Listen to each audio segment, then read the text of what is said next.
Okay, let's take a look at Marvel Mystery Comics issue 3 from November of 1939. Check out that cover. There's the Angel. They really love this character, don't know why. Some kind of crazy-headed guy with a tiny axe and no legs. Skulls, a machine, a statue with robot arms holding a lady. Weird! And in regular fashion, we kick things off with The Human Torch by Carl Burgos. He's a scientific creation of the late Professor Horton, whose body bursts into flames at his slightest wish. Mr. Carson is the owner of Carson Explosive Company. I would not want to work there. Diane is Mr. Carson's daughter, and Mr. Ritten is an agent of the planet Mars on Earth, with a fantastic comb-over and a cool cigarette.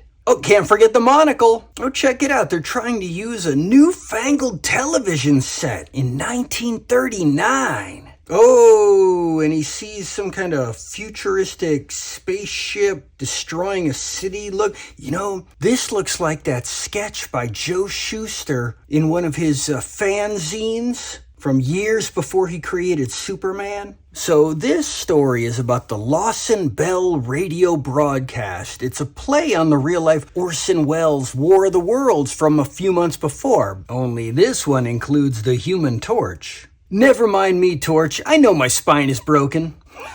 He catches the boulder and instantly turns it into larva, as from a volcano. Larva from a volcano. You said that men from Mars wrecked a train. Is that so? Yes, why?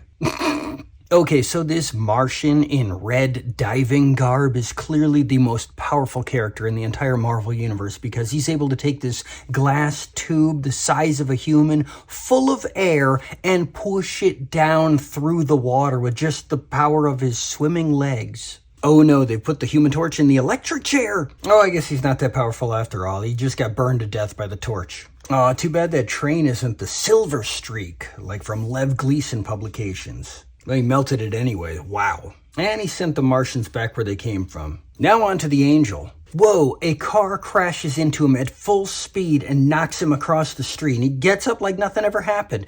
Remember, the Angel doesn't have any powers. He does resemble a mustachioed Superman, though. And they make it look like he can fly. This is before Superman could fly. But he saves the pretty girl in the invisible shawl.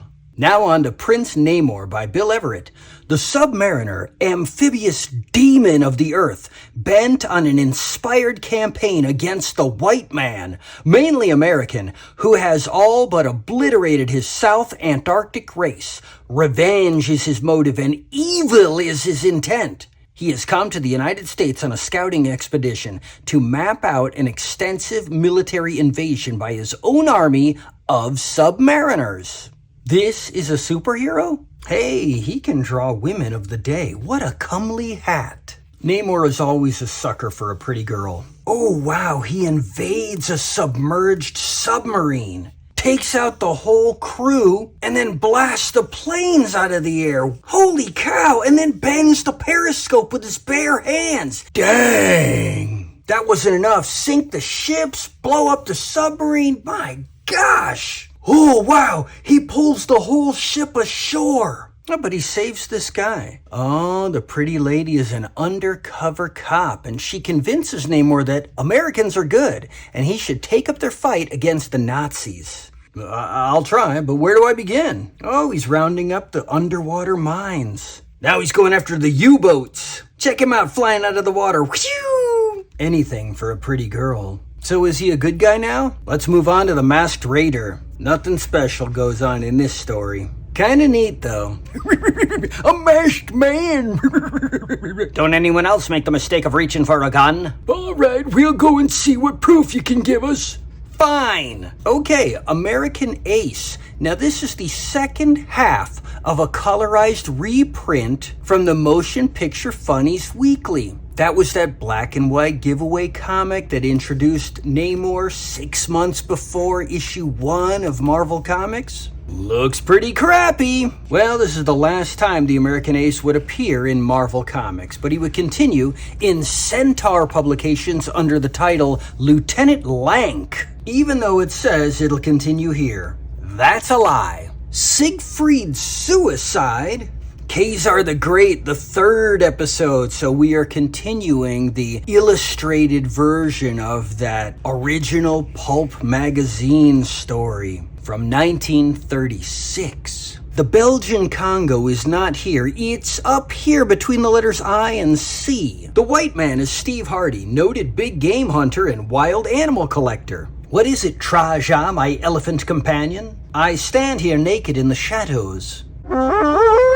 Your brothers have taken Tuta, a female of my herd. My brothers? Wait a minute, how can an elephant talk? And now I have pants. From the Fred Flintstone collection. Khazar is excited to see you. Sneak up on the giraffe. Don't look, I'm changing. I see you. It's a crate full of monkeys. And a boar, and a stork, and a cheetah. I mean a leopard. Oh, he's wearing his brother. That's a fancy leap. Anguama, he thinks it from his mouth. Anguama, he speaks it from his mouth. A black, scouting ahead, spots game. Bwaluguma, oh man, he shot him with an arrow. Just a flesh wound. Aw, kitty. Time to get his revenge for turning his brother into a pair of shorts. Who will win the undersea battle? Will it be Namor? Nope, it's Khazar. And that was it for issue 3, but 2 weeks before this came out, Timely's second comic, Daring Mystery, issue 1 was released.